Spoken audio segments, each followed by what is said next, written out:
My dear student, আজকে আমরা পড়ব পর্যায় সারণী। পর্যায় সারণী যেটা সবার অসুবিধা, আজকে সেটা একদম জল তরল করে দিতে চলেছি। চলো এখন আমরা পড়ব পর্যায় সারণী। পর্যায় সারণী, এই পর্যায় সারণী কথাটা কেন এলো, এর কেন এই পর্যায় সারণীর ধারণটা এলো? যখন একসঙ্গে অনেক মৌল আবিষ্কার হয়ে গেল, তাদের প্রত্যেকটা ধর্ম মনে রাখা কিন্তু খুব কষ্টকর হয়ে পড়লো। তাদের প্রত্যেকটা ধর্ম কিরকম হবে, কি হবে না হবে, সেটা নিয়ে একটা সমস্যা দেখা গেল যে প্রত্যেকটা যদি ধর্ম মনে রাখতে হয় তাহলে এক গাধা। তাই কি করা হলো, গ্রুপিং করার চেষ্টা, চিন্তা ভাবনা মাথায় এলো। প্রথম ডোবেরিনার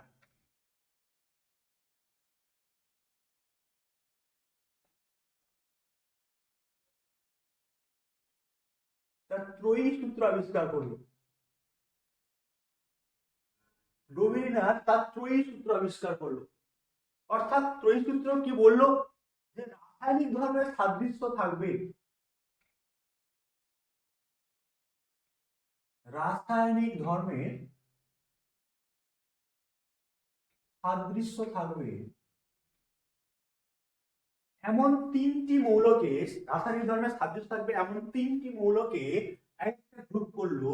ধরো এ, বি, সি, যাদের রাসায়নিক ধর্মের সাদৃশ্য আছে এবং এদের এই যে মাঝখানে যেটা থাকবে তার পারমাণবিক ভর,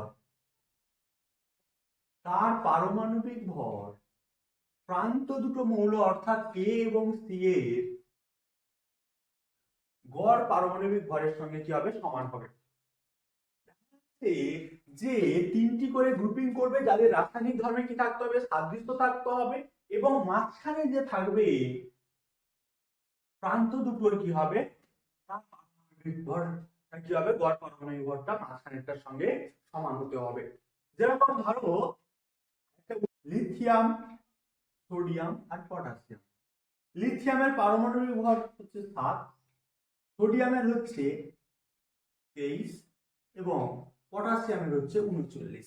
দেখাচ্ছে যে সোডিয়ামের যে 23, তাহলে দেখতে পাচ্ছি 7 যুক্ত 39 বাই 2, তার মানে কত হবে, দেখো 46/2 মানে কত হচ্ছে 23।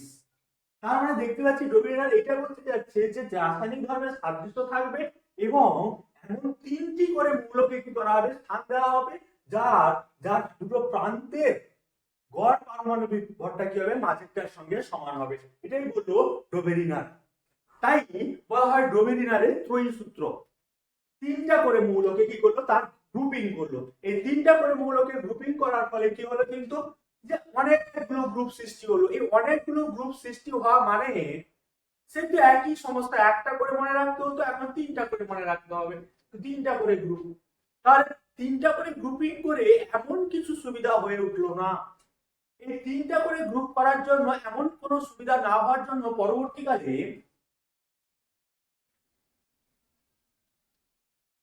নিউল্যান্ড নিউল্যান্ড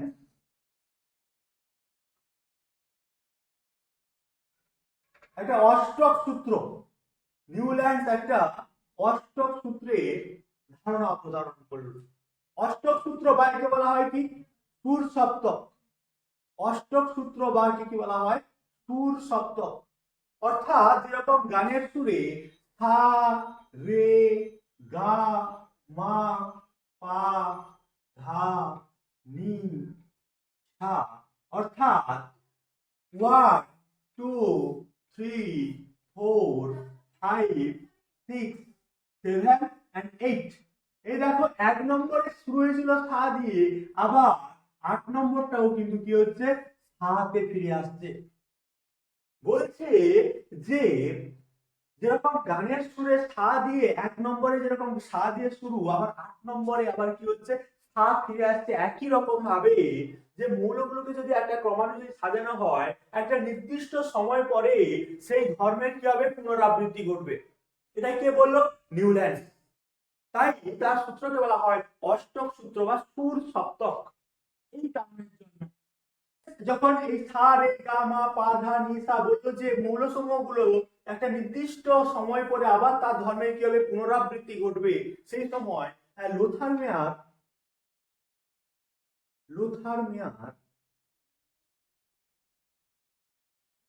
তিনি একটা সূত্র বের করলো যে মৌলসমূহের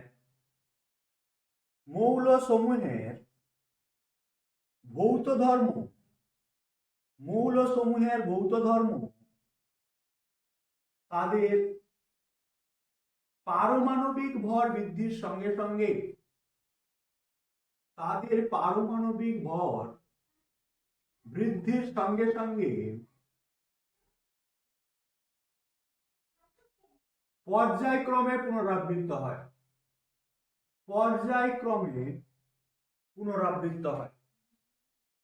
পর্যায়ক্রমে পুনরাবৃত্ত হয়। বললো যে মৌলসমূহের ভৌত ধর্ম তাদের পারমাণবিক ভর বৃদ্ধির সঙ্গে সঙ্গে পর্যায়ক্রমে পুনরাবৃত্ত হয়। পরবর্তীকালে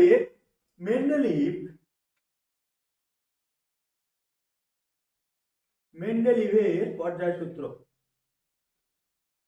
পরবর্তীকালে মেন্ডেলিভ কি করলো, একটা ছোট্ট পরিবর্তন করে দিল, শুধুমাত্র ভৌত ধর্ম তথা রাসায়নিক ধর্ম এই কথাটা যোগ করে দিল যে মৌলসমূহের ভৌত ধর্ম তথা রাসায়নিক ধর্ম তাদের পারমাণবিক ভর বৃদ্ধির সঙ্গে সঙ্গে পর্যায়ক্রমে পুনরাবৃত্ত হয়।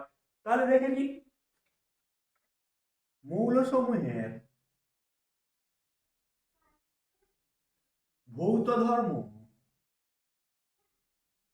তথা রাসায়নিক ধর্ম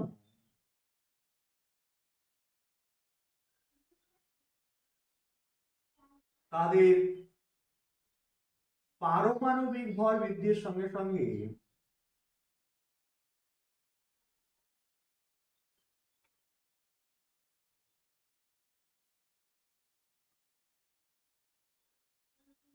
পর্যায়ক্রমে পুনরাবৃত্ত হয়।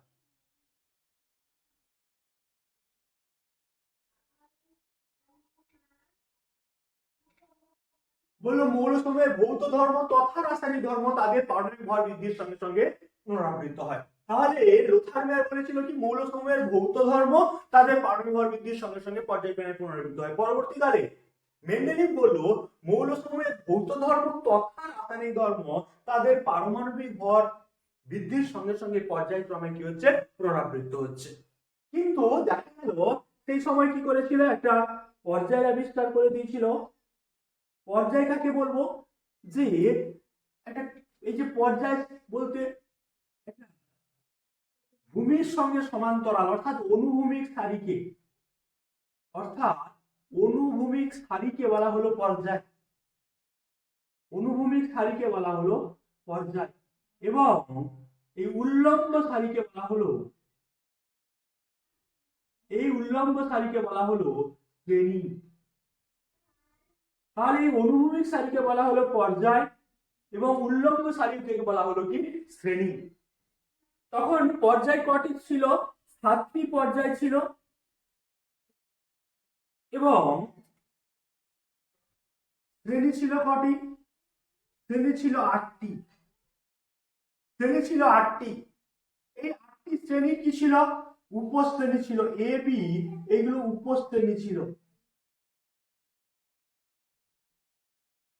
এই 8টি আবার উপশ্রেণী ছিল এ বি। পরবর্তীকালে শূন্য শ্রেণী যোগ করা হয়। তাহলে 8 আর 0, তাহলে 8 আর 0 যোগ করলে 8 না, 8টা শ্রেণী ছিল সঙ্গে আরো একটা শ্রেণী বাড়লো, তার মানে হচ্ছে 9টি শ্রেণী। তাহলে প্রথমে 7টি পর্যায় ছিল এবং 9টি শ্রেণী ছিল, 8টা শ্রেণী ছিল, তার উপশ্রেণী ছিল এ বি। কিন্তু পরবর্তীকালে 8 তার সঙ্গে আরো একটা শূন্য শ্রেণী যোগ করে কি হলো, 9টি শ্রেণী। এই শূন্য শ্রেণীতে কারা থাকলো, নিষ্ক্রিয় মৌল। এই নিষ্ক্রিয় মৌলটা আবার কি, যাদের যোজ্যতা শূন্য, যাদের বাইরের কক্ষে অষ্টক পূর্তি হয়ে আছে তাদেরকে বলা হচ্ছে কি, নিষ্ক্রিয় মৌল। এই অষ্টক পূর্তি আবার কি, অষ্টক পূর্তি হচ্ছে যে কোনো পরমাণু বা মৌল চায় তার বাইরের কক্ষে 8টি ইলেকট্রন রাখতে। 8টি ইলেকট্রন থাকলে পরে স্থায়ী, 8টি ইলেকট্রন থাকলে পরে কি হচ্ছে স্থায়ী। এই যে 8টি ইলেকট্রন বাইরের কক্ষে যদি 8টি ইলেকট্রন থাকে তাহলে স্থায়ী ইলেকট্রন বিন্যাস। এই যে 8টা ইলেকট্রন থাকলে পরে তাকে বলা হচ্ছে নিষ্ক্রিয় মৌল, তাকে বলা হচ্ছে নিষ্ক্রিয় মৌল। কিন্তু পরবর্তীকালে দেখা গেল মেন্ডেলিভ যে পর্যায়সূত্র বললো পারমাণবিক ভর অনুযায়ী কি করা হলো, তাদের ধর্মের পুনরাবৃত্তি ঘটলো।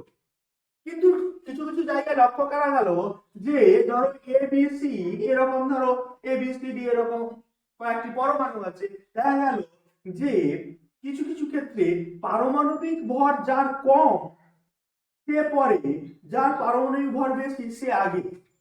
তাহলে তো এই সূত্রটা কিন্তু মানছে না।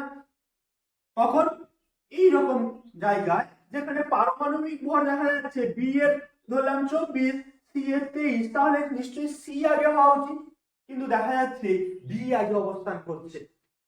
যখন এইরকম সমস্যা দেখা গেল সেই মানে ওই মুহূর্তে মোজলে কি করেছে, মোজলে এক্স রশ্মি আবিষ্কার করেছে, মোজলে এক্স রশ্মি আবিষ্কার করে ফেলেছে। আর লক্ষ্য করে দেখলো মৌলসমূহের যে কোনো ধর্ম তাদের পরমাণু ক্রমাঙ্কের উপর নির্ভর করছে। তখন তিনি কি করলো, সঙ্গে সঙ্গে তার সূত্রটাকে চেঞ্জ করে দিল, বলল মেন্ডেলিফের আধুনিক পর্যায় সূত্র।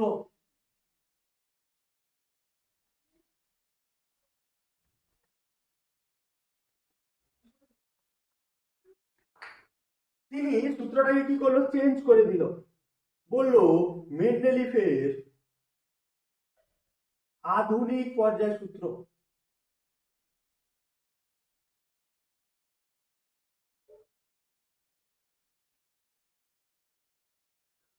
মেন্ডেলিভের আধুনিক পর্যায় সূত্র কি বললো, কিছুই না, জাস্ট এই পারমাণবিক ভরের জায়গায় বসিল পরমাণু ক্রমাঙ্ক। তাহলে কি হবে, মৌলসমূহের ভৌত তথা রাসায়নিক ধর্ম,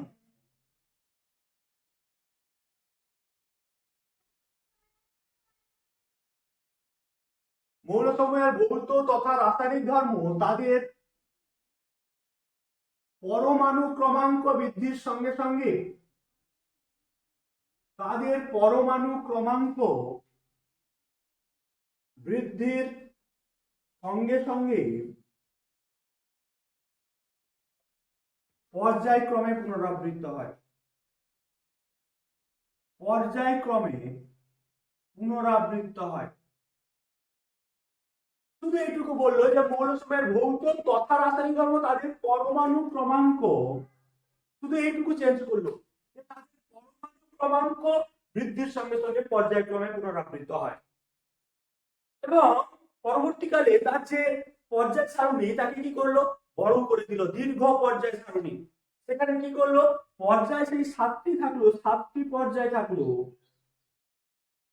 কিন্তু শ্রেণীটা কি করে দিল, 18টি শ্রেণী করে দিল, 18টি শ্রেণী করে দিল।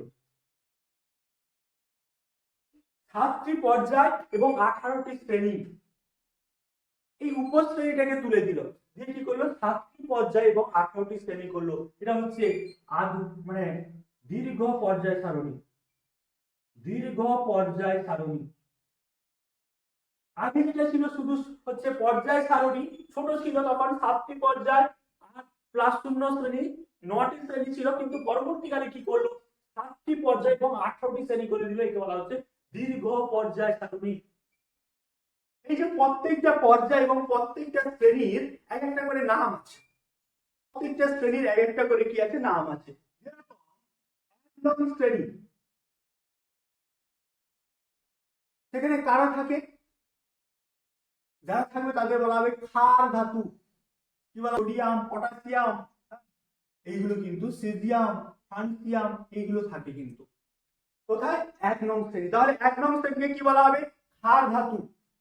কারা থাকে, lithium, sodium, potassium, caesium, francium, এরা থাকছে।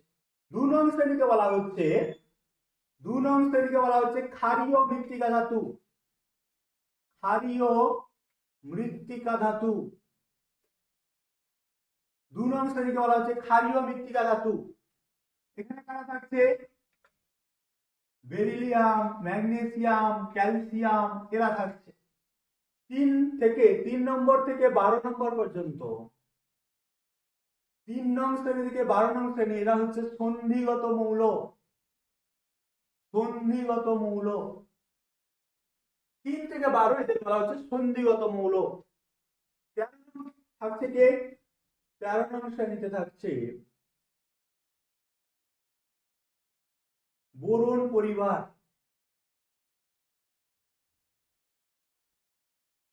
14 নং শ্রেণীতে থাকছে কার্বন পরিবার। যেহেতু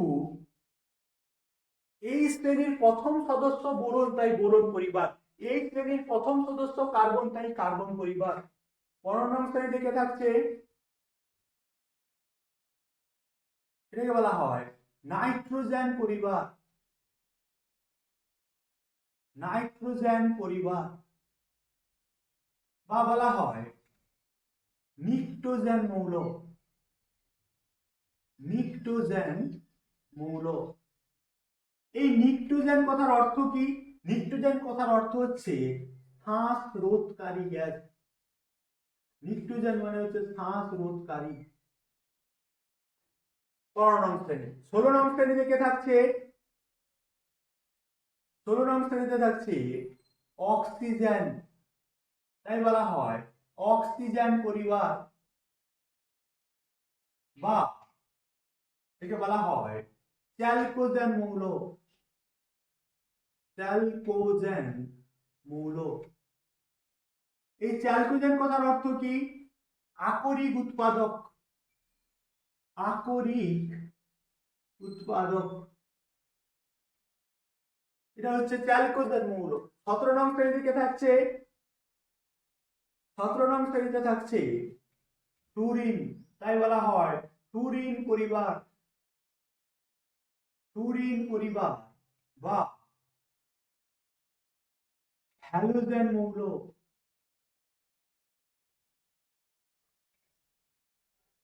এই হ্যালোজেন কথার অর্থ কি? সামুদ্রিক লবণ উৎপাদক।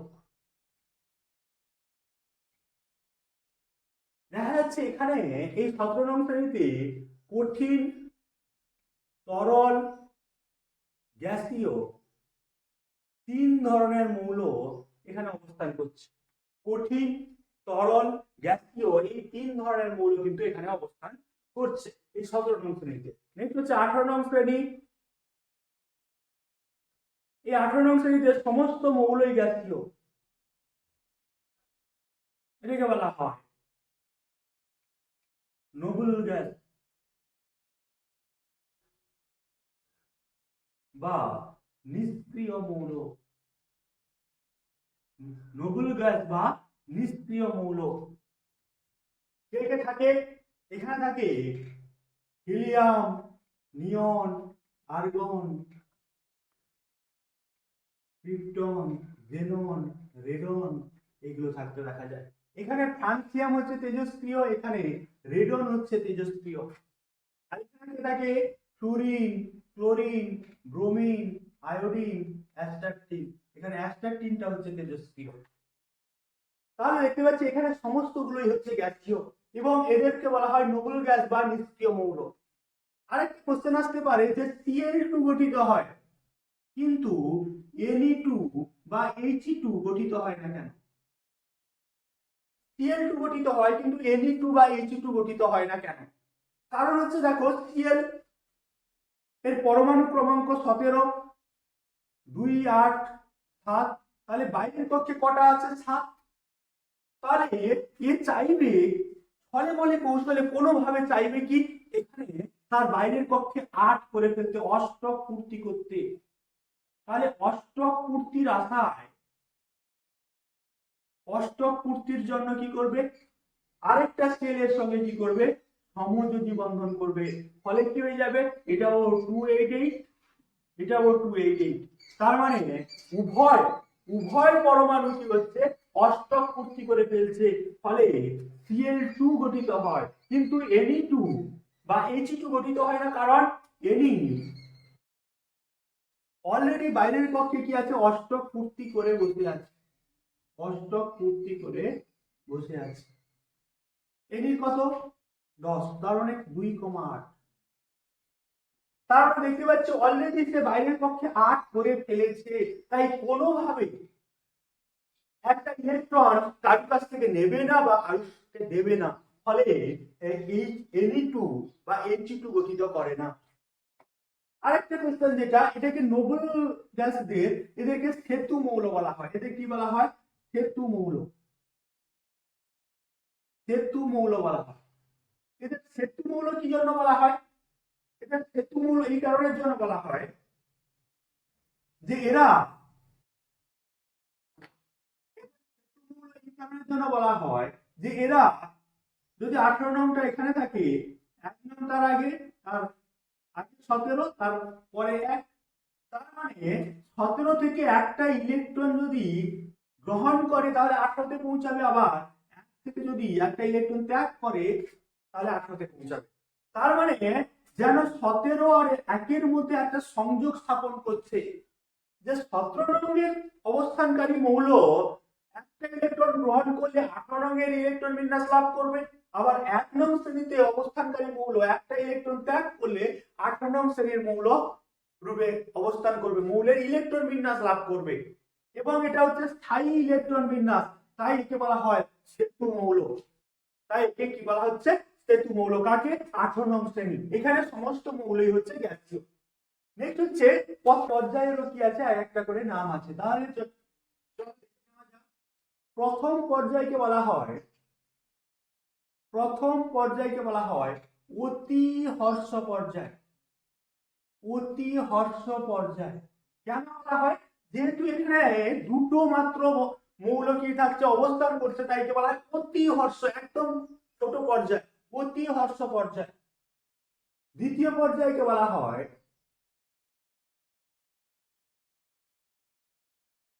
প্রথম হর্ষ পর্যায়, প্রথম হর্ষ পর্যায়।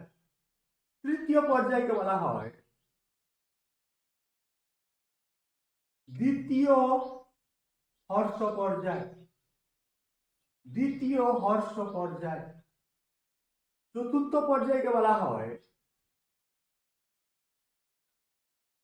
প্রথম দীর্ঘ পর্যায়, প্রথম দীর্ঘ পর্যায়। পঞ্চম পর্যায়কে বলা হয় দ্বিতীয় দীর্ঘ পর্যায়, দ্বিতীয় দীর্ঘ পর্যায়। ষষ্ঠ পর্যায়কে বলা হয় প্রথম অতি দীর্ঘ, প্রথম অতি দীর্ঘ পর্যায়। আর সপ্তম পর্যায়কে বলা হয় দ্বিতীয় অতি দীর্ঘ, বা একে বলা হয় অসম্পূর্ণ পর্যায়, অসম্পূর্ণ পর্যায় বলা হয়ে থাকে। তাহলে দেখতে পাচ্ছি যে প্রথম হর্ষ পর্যায়ে প্রথম মৌলকে হাইড্রোজেন এবং শেষ মৌল হচ্ছে হিলিয়াম। প্রথম হচ্ছে হাইড্রোজেন, শেষ হচ্ছে হিলিয়াম। প্রথম হর্ষ পর্যায়ে প্রথম হচ্ছে লিথিয়াম, শেষ হচ্ছে নিয়ন। দ্বিতীয় হর্ষ পর্যায়ে প্রথম মৌল হচ্ছে সোডিয়াম, শেষ মৌল হচ্ছে আর্গন। তার দেখতে পাচ্ছি যে প্রথম পর্যায়কে বলা হচ্ছে অতি হর্ষ পর্যায়। প্রথম মৌল হচ্ছে, প্রথম মৌল হাইড্রোজেন, শেষ মৌল হিলিয়াম, শেষ মৌল হচ্ছে হিলিয়াম। দ্বিতীয় পর্যায়কে বলা হয় প্রথম হর্ষ পর্যায়, প্রথম মৌল হচ্ছে লিথিয়াম, শেষ মৌল হচ্ছে নিয়ন। তৃতীয় পর্যায়কে বলা হয় দ্বিতীয় হর্ষ পর্যায়, সোডিয়াম প্রথম মৌল, আর্গন হচ্ছে শেষ মৌল। চতুর্থ পর্যায়কে বলা হয় প্রথম দীর্ঘ পর্যায়, প্রথম মৌল হচ্ছে পটাশিয়াম, শেষ মৌল হচ্ছে ক্রিপ্টন। দ্বিতীয় দীর্ঘ পর্যায়ে প্রথম মৌল হচ্ছে রুবিডিয়াম, শেষ মৌল হচ্ছে জেনন। ষষ্ঠ পর্যায়ে একে বলা হয় প্রথম অতি দীর্ঘ পর্যায়। প্রথম মৌল হচ্ছে সিজিয়াম, শেষ মৌল হচ্ছে রেডন। সপ্তম পর্যায়ে এর প্রথম মৌল হচ্ছে ফ্রান্সিয়াম, শেষ মৌল হচ্ছে অগ্নেস্তান। তার মানে এই যে প্রথম মৌল যেটা আছে এটাকে বলা যেতে পারে ১ নং শ্রেণী, এবং শেষ মৌল যেটা আছে এটা হচ্ছে 18 নং শ্রেণী।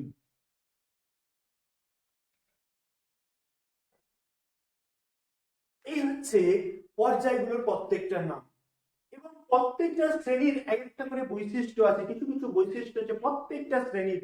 যেমন ১ নং শ্রেণীর এদের যোজ্যতা হচ্ছে যোজ্যতা ১, এরা ক্যাটায়ন উৎপন্ন করতে পারে, এরা ধাতব হ্যালাইড গঠন করতে পারে।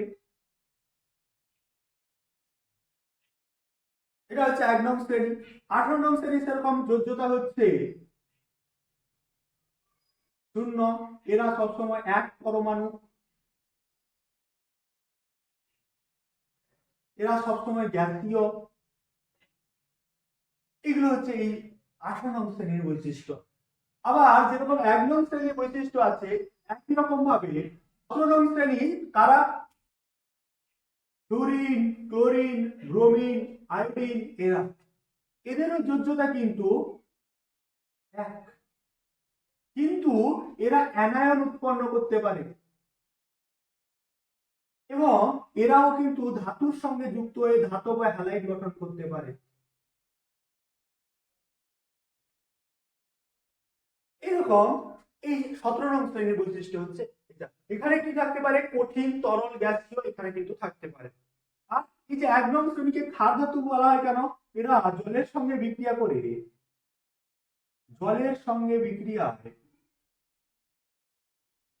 তীব্র ক্ষার উৎপন্ন করে, তাই এদের বলা হয় ক্ষার ধাতু। তাই এদের কি বলা হয়? ক্ষার ধাতু বলা হয়ে থাকে। এই যে ১ নং শ্রেণী এবং ১৭ নং শ্রেণীর সঙ্গে এই দুটোর সঙ্গে একজনের বৈশিষ্ট্য মিলে যায়, সে হচ্ছে হাইড্রোজেন। এই হাইড্রোজেনকে বলা হয় দুষ্ট মৌল। কেন বলা হয়ে থাকে? এই হাইড্রোজেন ১ নং শ্রেণী এবং ১৭ নং শ্রেণী উভয়ের বৈশিষ্ট্য প্রদর্শন করে, তাই একে নিয়ে কিন্তু পর্যায়ক্রমে একটা বড় সরগোল সৃষ্টি হয়ে থাকে, তাই একে বলা হয় দুষ্ট মৌল। যেমন ১ নং শ্রেণী ক্যাটায়ন উৎপন্ন করতে পারে, হাইড্রোজেনও একইভাবে H+ গঠন করতে পারে। যেরকম এদের যোজ্যতা 1, এরও যোজ্যতা 1। এ যেরকম সোডিয়াম Cl এর সঙ্গে যুক্ত হয়ে NaCl গঠন করতে পারে, এও কিন্তু Cl এর সঙ্গে যুক্ত হয়ে HCl গঠন করতে পারে। আবার এদের সঙ্গে বৈশিষ্ট্য, এর যোজ্যতা 1, এদেরও যোজ্যতা 1। তারপর কি হতে পারে? যেরকম Cl2 গঠিত হয়, যেরকম H2 গঠিত হয়, অর্থাৎ দ্বি পরমাণু।